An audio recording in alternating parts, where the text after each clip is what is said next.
Okay, thank you for switching over to the second part of this two-part sermon series. And we're just going to pick up right where we left off. Now, consider if you sang this psalm that we've been speaking about here in Psalm 119. And I want to draw a distinction here. I'm not talking about raising your voice, merely paying lip service to the psalm. I'm talking about from the very depths of your heart, singing these words loud, as if you were raising your voice unto the Lord himself. And I'll ask you this question. This is the question that really kind of shapes and anchors me into the scripture, and I hope and pray that it'll continue to anchor you and the church body into scripture. What kind of person do I need to be in order for this to be true? This elevates scripture to be the measuring stick, not something else. And then it challenges us to be introspective, reflective, examining ourselves in accordance to scripture on a continual basis. Lord, I pray that we turn our appetites of apathy or lack of nourishment into an appetite of hunger and zealousness for your word, Father, and so that your law is written upon our hearts in the ways that we can't even yet begin to fathom as a possibility. We can't do it alone. We need God. Let us be people who are zealous for the word of God. Let's go back into that psalm and read it again. Oh, how I love your law. It is my meditation all day long. Your commandment makes me wiser than my enemies, for it is always with me. I have more understanding than all my teachers, for your decrees are my meditation. I understand more than the aged, for I keep your precepts. I hold back my feet from every evil way. In order to keep your word, I do not turn away from your ordinances. For you have taught me. How sweet are your words to my taste, sweeter than honey in my mouth. Through your precepts I get understanding. Therefore, I hate every false way. Now let's consider these distinctions I've spoken to earlier about. Part of the armor of God. We have the sword of truth here, one section of it being revealed to us here in Psalm 19.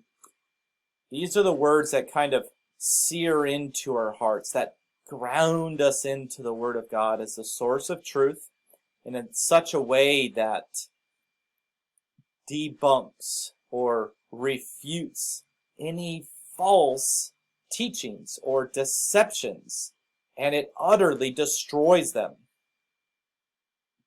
I want to flesh this out just a little bit more. Do you hate every false way? Now that's how the psalmist ends the section. I hate every false way.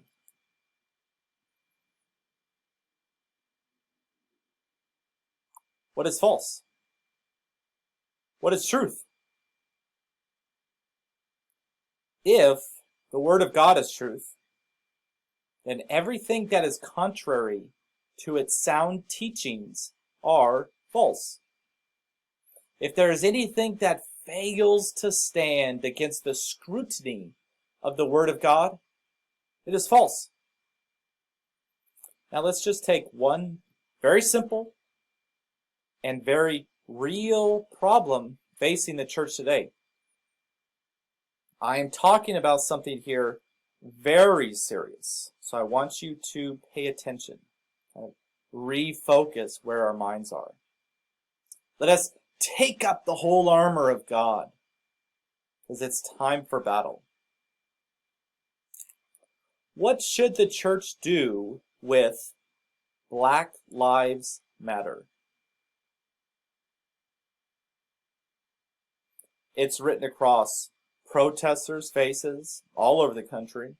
It's painted on street blocks and city corners. Black Lives Matter is written on the backs of NBA players for all the world to see. It's even written on the very courts they play on. Major League Baseball began the season with Black Lives Matter on the pitching mound. Social media screams Black Lives Matter in every corner and spread across every group known to man. If you say a word against Black Lives Matter, you would be considered hateful and thus a product of privilege, a product of the oppressors acting against the Black Lives Matter ideology. I do know this to be true. Black Lives Matter has invaded the church body. People all over the country are bringing in Black Lives Matter slogans, paraphernalia, and its doctrines into the church body. Now, what are we using to combat Black Lives Matter? Another question. Do you even consider Black Lives Matter to be a threat? Now, I'm not going to answer those questions, so rest assured. But I ask you to consider this one small, simple statement. Let God be true and every man a liar. The word of God is so sharp. Romans 3, verse 4. What if the whole world was shouting in unison a declaration of something, anything, which contradicted the wisdom of God revealed in His holy scriptures? Are you picturing it? The world standing against God? Mankind would still be in the minority. God is still God. Whether or not we accept Him, know Him, be obedient to Him, worship Him as our Lord and Savior, God is still God. Let every man be a liar and God be proved true. Let's take a deep breath. Now, a lot has been said here and a lot to think about moving forward. Now, I want to take a couple more claims to kind of tie in what we have been speaking about thus far today. The first one is this. There's a war going on right now. Right now, presently speaking. While we see bombs are being dropped, soldiers and civilians dying in the streets. That's not what I'm talking about. I'm talking about spiritual warfare. Look at Ephesians chapter 6 for how are you to prepare for this battle. Everything that you are to put on in this armor of God acts as a defensive technique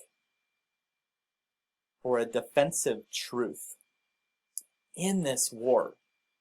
While the sword of truth, the word of God, is our only weapon.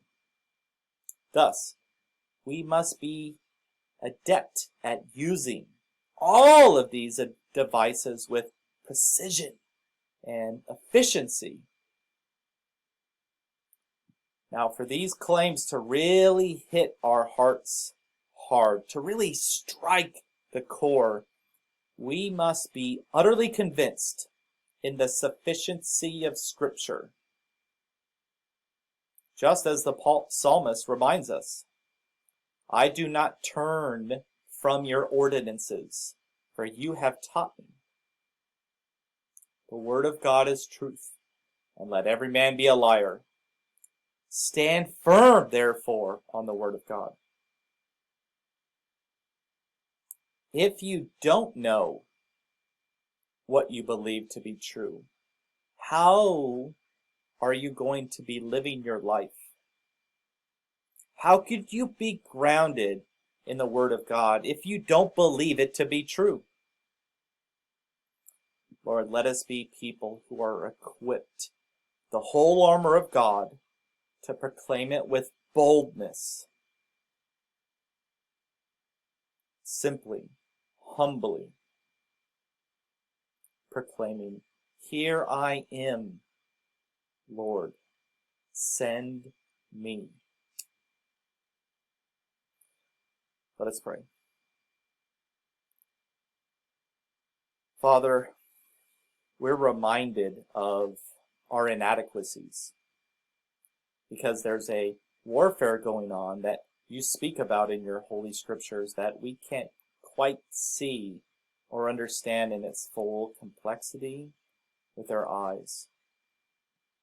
And thus we have to take up this armor of God with humility, but also with a dependency and need for you. Teach us to pray. Teach us to read your scriptures as if they were the source of life itself. Help us be zealous for your word, acting as the measuring stick for our lives, acting as the truth, the sword by which we use against these evils that we are facing. Apart from you, we can do nothing, Father. Help us remind us, sear this into our hearts that we need you, Father. Desperately we need your graces. In Jesus' precious and holy name we pray. Amen. Amen, amen, amen. God bless.